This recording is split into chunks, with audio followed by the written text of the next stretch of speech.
چلیں اس کی طرف ہم تفصیل سے آتے ہیں اپنے دوسرے عنوان کے تحت. پہلا عنوان جو ہے اس کے آخری سوال کی طرف میں بڑھتا ہوں کہ تھیوری آف ایوولوشن موجودہ زمانے میں اسی پوزیشن میں ہے جس زمانے میں لامارک اور ڈارون کے زمانے میں ویلس اور لامارک کیا بات کر رہے ہیں یا اس کے مزید ایویڈنس بھی نہیں؟ Of course not. وہ بہت پریمیٹیو سی ایک آپ کہہ سکتے ہیں آج کے دور میں ہم جہاں پہ کھڑے ہیں اور جس طریقے سے سمجھتے ہیں کہ وہ پریمیٹیو آئیڈیا تھا. لیکن جس طرح سے انسان کے اوپر ایک دور گزرا ہے، پریمیٹیو دور تھا، پریمیٹیو ایج تھی اور پریمیٹیو آئیڈیالوجی تھی، اور اس کے بعد وہ ڈیولپ کر کے ایوالو کر کے آج اس طرح پہ پہنچی ہے. جو جتنی اہمیت اس پریمیٹیو آئیڈیالوجی اور کنسیپٹس کی ہوتی ہے وہ آج تک باقی ہے، اگرچہ ہم اس سے تبدیل ہو کر کسی ایک نئے جہان تک بھی کیوں نہ پہنچے. ایگزیکٹلی اسی طرح ہے کہ ڈارون نے اور وائلس وغیرہ نے جو جن خیالات کا اظہار کیا تھا ایوولوشن کے حوالے سے، یا جس طریقے سے انہوں نے اس کو کنسیپچولائز کیا تھا، وہ بہت پریمیٹیو سے تھا. اس کے بعد بہت زیادہ چینجز آ گئی ہیں، بہت زیادہ ترمیم ہوئی ہیں، ایویڈنسز کے بہت زیادہ نئے زاویے کھلے. اس کو جینس کا بالکل نہیں تھا پتہ. میں نے پہلے بھی عرض کیا پروٹین کا اس کو علم نہیں تھا، ڈی این اے کی اسٹڈی کرنے کا وہ والا اس کے پاس نہ میجرمنٹ تھی نہ میتھڈالوجی تھی، نہیں انہوں نے اس کے اوپر کوئی ایویڈنسز وہاں سے فراہم کی. ایون فاسلس کے اوپر بھی اس کا اس طرح کا کام ممکن نہیں تھا، اتنے ٹولز ہی نہیں تھے. کاربن ڈیٹنگ اس زمانے میں جو ہوتی تھی وہ بہت زیادہ، وہ بھی ونس اگین پریمیٹیو تھی، بہت ابتدائی لیول کی تھی. آج ہم کاربن ڈیٹنگ کو بھی جو ہے نا کئی طریقوں سے کرتے ہیں، اور یہ سارا کچھ اس لیے نہیں ہوتا کہ ہم نے کسی خاص کلیم کو ثابت کرنا ہے. یہ اس لیے ہوتا ہے کہ کاربن ڈیٹنگ پہ جو لوگ کام کرتے ہیں وہ جب ان کے سامنے کوئی ایشوز آتے ہیں، کوئی ایررز آتے ہیں، تو وہ ان کو ٹھیک کرنے کے لیے آگے. ان کا مقصد یہ نہیں ہوتا اس سے میں نے ایتھیزم کو ثابت کرنا ہے یا کسی مذہب کو ثابت کرنا ہے، وہ اپنا کام کر رہے ہوتے ہیں. بالکل اسی طرح اگر کوئی ایوولوشنری بایولوجسٹ ہے وہ اس لیے نہیں کر رہا ہوتا کہ بھئی وہ اس نے نا ایتھیزم کا مقدمہ ثابت کرنا ہے، خدا کو غیر موجود ثابت کرنا ہے یا خدا کو موجود ثابت کرنا ہے. No, this is not about God and religion, this is about science. میں نے پہلے بھی کہا کہ ڈارون از خود جس نے ہی ایوولوشن کی بات کی وہ ملحد نہیں تھا، وہ خدا کا منکر نہیں تھا. تو ونس اگین جب یہ کام ہو رہے ہوتے ہیں تو آج ہم اگر دیکھتے ہیں تو ہمارے پاس بہت سارے ڈسپلنز ہیں. دو چار کے میں نام لیتا ہوں، اصل میں یہ بہت زیادہ لمبی ہو جائے گی، لمبی بحث ہو جائے گی. سائنس کی ساری چیزوں کو اس طرح وائنڈ اپ کرتے ہیں، بتایا بھی نہیں جا سکتا. اگر آپ اس طرح کہیں نا کہ وہ ایویڈنسز کس طرح کے ہیں تو تین چار نام ہے بہت اہم ہے. اور ایک یہ نا کہ ایمبریولوجیکل اسٹڈیز جو ہیں، ایمبریولوجی کی اسٹڈیز کے وہ کس طریقے سے ہوتے ہیں. ایمبریولوجی اسٹڈی کا یہ مطلب نہیں ہے جس طرح سے کہ ایک پریمیٹیو ریزننگ کے اندر بتایا جاتا ہے کہ نطفہ ٹھہرا، نطفے کے بعد یہ ہوا اور اس کے بعد یہ بنا اور یہ بتا. یہ تو بہت اس طرح کی بات ہے. ایمبریولوجی کی جو اسٹڈیز ہیں وہ یہ ہوتی ہیں کہ بھئی مختلف میملز، نان میملز، مختلف جانور، مختلف حیاتیات کی جو بھی جتنی انواع ہیں، اسپیشیز ہیں، وہ کس طریقے سے ان کا وہ ابتدائی وہ بنا، پھر وہ اس کے کس طرح سے ڈیولپمنٹ ہوتی ہے، کون سے لمحے پھر کون سے ٹائم پر کون کون سی چیز پیدا ہو رہی ہے، جسم کا کون سا عضو، اور وہ کہاں پیدا ہو کر کہاں جا رہا ہے. مثلا ڈالفنس کے بارے میں بڑی دلچسپ چیز یہ ہے کہ جب ان کے جو جن سے وہ بلو ہولز ہوتے ہیں وہ اوپر سے ایک ہے لیکن اندر دو ہیں، اسکل کے اندر دو ہیں. اور وہ ایسا نہیں ابھی وہ ہے نا یہاں پر اس طرح سمجھے اگر کہ وہ اگر یہاں پر ہیں تو پیدائش کے وقت وہ یہاں پہ نہیں ہوتے، یہاں پر ہوتے ہیں، اینڈ پر ہوتے ہیں. لیکن وہ جب وہ بنتا ہے، جیسے جنین آگے بڑھتا ہے تو وہ اوپر چلے جاتے ہیں اور اس کے نیچے سے اس کی وہ آگے سامنے آ جاتی ہے. تو یہ ایسی چیزیں نا کہ ان کے بارے میں اگر سائنٹیفک کمیونٹی کے سامنے میں اس طرح کی باتیں کروں گا وہ کہیں گے کہ یار آپ کب آئے ہیں، آپ پرائمری میں دنیا میں کب آئے ہیں. یا تو یہ اب اس کے اوپر بات کرنا بھی اچھی خاصی جو ہے نا ہنسی مذاق کو ہوتے ہیں. اینی ویز بہرحال میں نے کہا ایمبریولوجی کی اسٹڈی ہے، اناٹمی کی اسٹڈیز ہیں کہ بھئی اناٹمی آپ جس انسان کے جسم کے اندر کون کون سے اعضاء ہیں. وہ جو ہے پرسوں ترسوں جب ہم بات کر رہے تھے آپ ہی نے بتایا تھا کہ وہ دم والا انسان، شاز کوکسکس، جی ایگزیکٹلی، بڑا عجیب سا نام ہے، میری زبان پر ہی نہیں آتا یہ. تو وہ انسان کے اندر ابھی تک موجود ہے، اور بہت سارے بچے، بہت سارے انسان ابھی بھی چھوٹی سی دم ٹائپ کی چیز ان کے پیچھے جہاں پر دم ہونی چاہیے وہاں پہ اس کے ساتھ پیدا ہو جاتی ہے، لیکن وہ ایکٹیو نہیں ہے اس سیلز. تو اسی طرح جیسے باقی جو ہے نا سی کریچرز جو ہیں ان کے اوپر بال نہیں ہوتے، ان کے جسم کے اوپر آپ نے کسی مچھلی کے اوپر بال نہیں دیکھا ہوگا. لیکن جو میملز ہیں، سی فش، جو ڈالفنز ہیں اور جو ویلز ہیں، ان کے جو ہے نا بال ہوتے ہیں. یعنی ایوولوشن ہمیں ہر کیٹیگرائزیشن کریے، ہر حیات رکھنے والی جو چیز ہے اس کی ایک ایک جزئی کے بارے میں بتا رہی ہے کہ اس جزئی کے اس حیت میں آنے کا سبب کیا بنا ہے، موجودہ دور میں وہ کس اس میں ہے، پوزیشن میں ہے. میں پچھلے دنوں پڑھا تھا 58.7 ملین ایئرز اگو، 58.7 ملین سال پہلے ویل کیا تھی، پھر اس کے بعد تھرو آؤٹ دا ٹائم وہ کس ڈفرینٹ اسپیشی میں کنورٹ ہوئی، کیسے ہوئی، کتنے عرصے میں ہوئی، اور پھر وہ آج جہاں پر ہے وہ کیا ہے، یہ بڑی دلچسپ چیز ہے، اور سارے کا ڈیٹا موجود ہے. مطلب اگر کوئی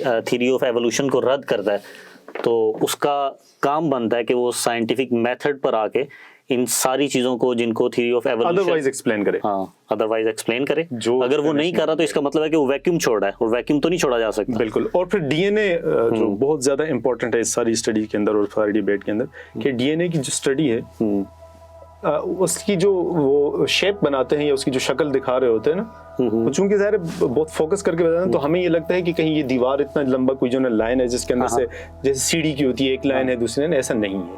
یہ ہمارے چھوٹے سے ٹیشو کے اندر جو کچھ موجود ہے اس کو اسٹڈی کیا جا رہا ہے، اور اس کے چھوٹی سی بلینز آف کوڈز ہیں جو اس کے اندر ڈی این اے کے اندر ہوتے ہیں، ہر ایک ڈی این اے کے اندر جو کیری کرتا ہے. ان کوڈز کو الگ الگ آئیڈینٹیفائی کر کے ان کی اسٹڈی کر کے بتایا جاتا ہے کہ میوٹیشن کہاں پر ہوئی ہے اور یہ کتنی ہوئی ہے، کیسے ہوئی ہے، تھرو آؤٹ دا ٹائم اس کے کتنا اثرات ہوتے ہیں.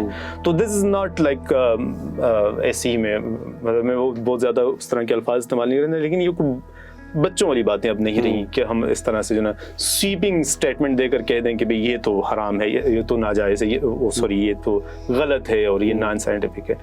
تو ہمیں سوچنا چاہیے کہ جب ہم اس حوالے سے بات کرتے ہیں تو ہاں اس حوالے سے بات کرنے کے لیے جو آپ کہہ رہے ہیں ہمیں سوچنا چاہیے، اس میں زیادہ فکر مند پڑھنا بھی چاہیے.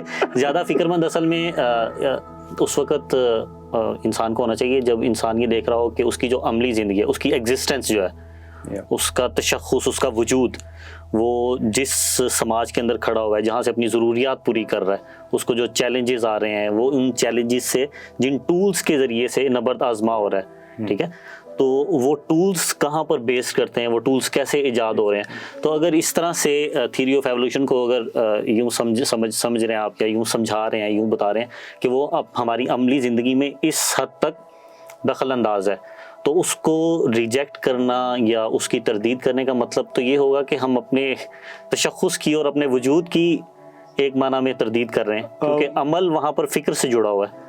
کچھ چیزیں ایسی ہیں کہ جو کبھی کبھی مسلمان مفکرین ہی کو پڑھتے ہوئے، ہمارے اہل علم کو پڑھتے ہوئے نا، جو سامنے آتی ہیں تو بڑا عجیب سا مجھے ایک خوشگوار حیرت کا سامنا کرنا پڑتا ہے. آپ ہی نے پچھلے دنوں مجھے پہلے سنایا بھی، اور پھر آپ نے فیس بک پر لکھا بھی مولانا حفظ الرحمان سے حوالے سے کہ اب دیکھیں اخلاق اور فلسفہ اخلاق ان کی کتاب ہے، وہ اس میں رواں تبصرے کے اندر وہ یہ لکھ رہے ہیں کہ اس تھیری نے، اس انڈرسٹینڈنگ آف دا یونیورس نے کس طرح سے کر کے ہمارے ہر تصور کو، ہماری گفتگو کو، ہمارے سوچنے کے انداز کو کتنا متاثر کیا ہے.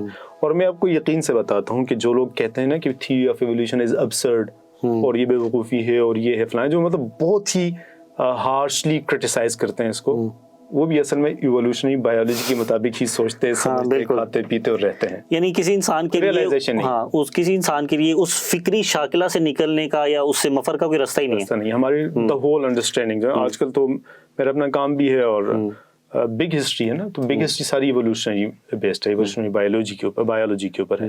وہ زمانہ ختم ہو گیا، چلا گیا ہے کہ جب آپ یہ کہتے تھے کہ میں بندر کی اولاد ہوں. اب یہ کہتے ہیں کہ لک ایٹ دی اسکائی، جو کچھ وہاں پر ہے وہ اور تم سیم ہو، سیم ہو، یہ ختم ہو گیا. میٹر ایک ہی ہے، یا ہم ایک ہی چیز ہیں، وہاں سے آئے ہیں ہم. We came from the stars, اور we came from the stars والی بات کو نا لوگ اس طرح بھی سمجھتے ہیں کہ کہیں ہم کسی دوسری سیارے پر تھے یا ستارے پر تھے. نہیں، اس کو فینٹیسائز کرنے کا مزہ تو بہت آتا ہے. شہزادوں کی دنیا، اس کے ستاروں کی دنیا سے آنے والا شہزادہ، لائک تھور اینڈ لوکی، اس طرح کی تھور بن جاتے ہیں، لوکی بن جاتے ہیں. اچھا، اس کو میرے خیال سے ہم یہ جو اس کا جو پہلا اس کا ٹاپک ہے اس کو ہم وائنڈ اپ کرتے ہیں کیونکہ ٹائم ہمارے پاس کم ہے.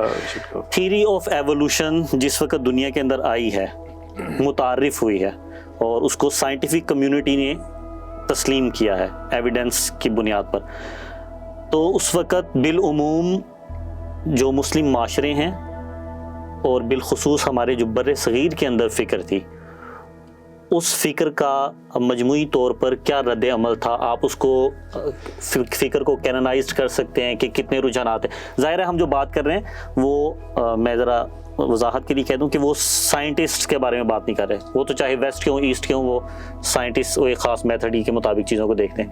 تو ہمارے جو یہاں پر مذہبی مفکرین ہیں، ان کے ہاں کیا اس کا رد عمل رہا ہے؟ دیکھیے، کرونولوجیکلی اگر ساری چیزوں کو بیان کروں تو پھر وہ ان سے کہ بہت لمبی ہو جائیں گی اور کچھ زیادہ انٹرسٹنگ بھی نہیں ہوتی ہیں، لیکن میں بریف بتانا چاہوں گا. اور بریف بتانے کا مقصد یہ ہوتا ہے کہ جو فردر دلچسپی رکھنے والے لوگ ہیں وہ از خود یا ہم سے بھی ہم ظاہر اویلیبل ہیں، تو کسی وقت پوچھ کر بھی تفصیلات جو ریلیونٹ بکس ہیں ان کے اندر پڑھ لیں یا کر لیں. بنیادی بات یہ ہے کہ تھیوری آف ایوولوشن جب بھی دنیا کے سامنے آئی ہے تو ظاہر ہے اس نے سائنٹیفک کمیونٹی کو مخاطب کیا ہے، ایڈریس کیا ہے اور ان سے بات چیت کری تھی. جس زمانے میں یہ آئی ہے ظاہر ہے یہ یورپ میں آئی ہے، مغرب میں آئی ہے. ہم جس دنیا میں جس پورشن آف دا ورلڈ ہم رہتے ہیں وہاں پہ کوئی سائنٹیفک کمیونٹی نہیں تھی. صحیح. پھر یہاں پہ سائنٹیفک کمیونٹی کی ڈیولپ ہونے اور پھر اس لیول پر آنے کہ بھئی وہ سائنٹیفک تھیریز کے اوپر پازیٹیولی اور نیگیٹیولی کوئی اس کے اندر کنٹریبیوٹ کر سکیں، اس کو بھی زمانہ لگنا ہے. ظاہر ہے یورپ میں بھی جس وقت یہ ساری باتیں ہوئی ہیں تو اس کے پیچھے رینیسانس کا ایک بہت صدیوں کا ایک عمل گزرا ہے. ہمیں تو ابھی کل جو ہے نا، ابھی تو ہمیں 100 سال بھی نہیں ہوئے، اور ظاہر ہے کہ 100 سال کے اندر ابھی ہم نے یہ دلچسپی کے ساتھ یا پورے ول کے ساتھ یہ بھی طے نہیں کیا کہ ہم نے سائنٹیفک کمیونٹی بننا ہے نہیں بننا. ابھی تو بہت سارے مسائل کنفیوژنز ہیں، خیر وہ پولیٹیسائز چیزیں ہو جاتی ہیں. تو میں عرض کرنے کا مقصد یہ تھا کہ ہم ہیں ایون جو عرب ورلڈ ہے جو نسبتاً ہم سے زیادہ ڈیولپ تھی یا ان کو زیادہ تھی اس چیز کے ساتھ کہیں نہ کہیں، تو عرب ورلڈ کو بھی 1928 تک تھیوری آف ایوولوشن کا پتہ ہی نہیں تھا. ڈارون کی بک فرسٹ ٹائم جو عربک میں ٹرانسلیٹ ہوئی ہے تو وہ 1928 یا 1930 کے لگ بھگ. مظہر صاحب یا اس طرح کر کے کوئی نام تھا، مظہر میرے ذہن میں آ رہا ہے لیکن میں کنفرم نہیں ہوں ان کا مصنف کا نام. تو انہوں نے جو ہے اس کو عربی ترجمہ کیا 28-30 میں اس کو ٹرانسلیٹ کیا ہے، اور اس کے بعد لوگوں کو پتہ چلا یہ کیا ہے. اب یہ کہ ٹرانسلیشن کے کیا مسائل ہیں، پھر ایک ایسی چیز کہ جس چیز کے بارے میں آپ کو پتہ ہی نہیں ہے یا اس کا بیک گراؤنڈ پیچھے نہیں ہے تو اس کے کیا اثرات اور نتائج نکل سکتے ہیں، تو ایک بڑا جو ہے لمبا ایشو تھا. تو عرب کمیونٹی کو تب پتہ چلا ہے. ہمارے ہاں جو اس کے حوالے سے بات چیت چل رہی ہے سر سید احمد خان نے کی ہے بر صغیر میں، اور علامہ عنایت اللہ مشرقی نے بات کی ہے اس حوالے سے، مولانا مودودی نے کی ہے، مولانا ابوالکلام آزاد وغیرہ لوگوں نے کی ہے. ایک تو یہ سیکنڈری سورسز سے کی ہے، کہیں نہ کہیں آپ کہہ سکتے ہیں کہ انہوں نے جو ہے نا پوری تھیوری کو اور سائنٹیفک کو سارے معاملات کو سمجھا بھی، اس کے اوپر بات بھی کی.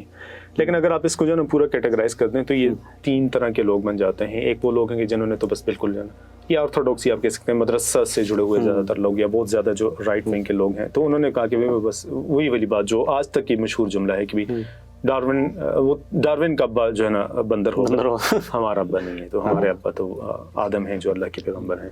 اس کے علاوہ کوئی جو ہے نا ہارڈ لائنرز آپ کہہ سکتے ہیں یا رائٹ ونگ کے جو ہے نا بہت آرتھوڈاکسی کی طرف سے کوئی کوئی سالڈ ریزننگ کے ساتھ اس کے اوپر بات چیت نہیں کی گئی.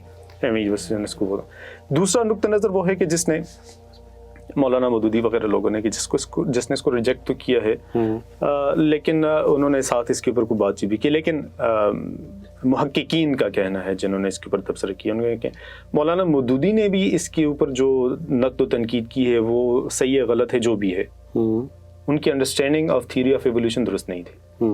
جس طریقے سے وہ اپنی جگہ پر وہ کویسچنیبل ہے کہ بھی آیا وہ ساری چیز کو سمجھتے تھے، وہ یہ بات سروائیول آف دا فٹسٹ کا کیا مطلب لے رہے ہیں یا نیچرل سلیکشن کا کیا مطلب لے رہے ہیں، یہ بہت ساری چیزیں. لیکن بہرحال انہوں نے اس کو ریجیکٹ کیا ہے. مولانا ابوالکلام آزاد اور سر سید احمد خان کے حوالے سے یہ کہ انہوں نے اس کو ایکسیپٹ کیا. سر سید احمد خان کے حوالے سے بھی یہ بات کہی جاتی ہے کہ وہ بھی کوئی بہت زیادہ کوشچن ہے ان کی بھی انڈرسٹینڈنگ کے اوپر. پھر انہوں نے رد کیا ہے یا ایکسیپٹ کیا، یہ ایک الگ بحث ہے. تو یہ البتہ مولانا ابوالکلام آزاد نے جس طرح سے اس کے اوپر بات کی، اگرچہ انہوں نے بریفلی کی ہوئی ہے اور بہت ان ڈیپتھ سائنٹیفک میتھڈالوجی کے مطابق نہیں کی ہے، لیکن جو بات کی ہے وہ اس طرح لگتا ہے کہ بھی انہیں انڈرسٹینڈنگ تھی، انہوں نے سارے اسپیکٹس کو کہیں نہ کہیں ٹچ کیا ہے. اگرچہ وہ اس کا حوالہ اخوان الصفا وغیرہ سے دیتے ہیں، وہ یہ کہتے ہیں کہ بھی ان کے ہاں بھی اس طرح کی بات تھی، فلاں کے ہاں بھی اس طرح کی بات تھی، وہ اس طرح کرتے تھے، اور وہ اس کو جو ہے نا اپنی ٹرمنالوجی مذہبی ٹرمنالوجیز کے اندر ترجمہ القرآن وغیرہ کے اندر کر کے جو ہے اس کو بیان کرتے ہیں، جس سے وہ کو بہت زیادہ وہ اپنی لگتی ہے، ریلیونٹ لگتی ہے کوئی جو. لیکن بہرحال ان کے ہاں یہ انڈرسٹینڈنگ محسوس یہ ہوتا ہے کہ اس کے اوپر کسی نے کویسچن مارک نہیں کھڑا کی کہ ان کی اپنی انڈرسٹینڈنگ درست یا نہیں تھی. Anyways to cut short the story, یہ سارے میتھڈالوجی یا غلام احمد پرویز صاحب جو تھے وہ حالانکہ بڑے سائنس کے اور اس کے چیمپئن اور وہ، لیکن تھیوری آف ایوولوشن کا جب معاملہ آتا ہے تو ان کے ہاں بھی عجیب و غریب قسم کی چیزیں آتی ہیں، لیکن بہرحال اس کے کچھ مسائل وجوہات ہوں گی. تو یہ سارے سلسلے چلتے رہے ہیں اور جو ابھی تک موجود ہیں ون وے اور دی ادر. کیونکہ از خود کمیونٹی نہیں ہے، وہ ڈیولپمنٹ نہیں ہے، فلسافیکل اسٹڈیز اس کی نہیں ہے.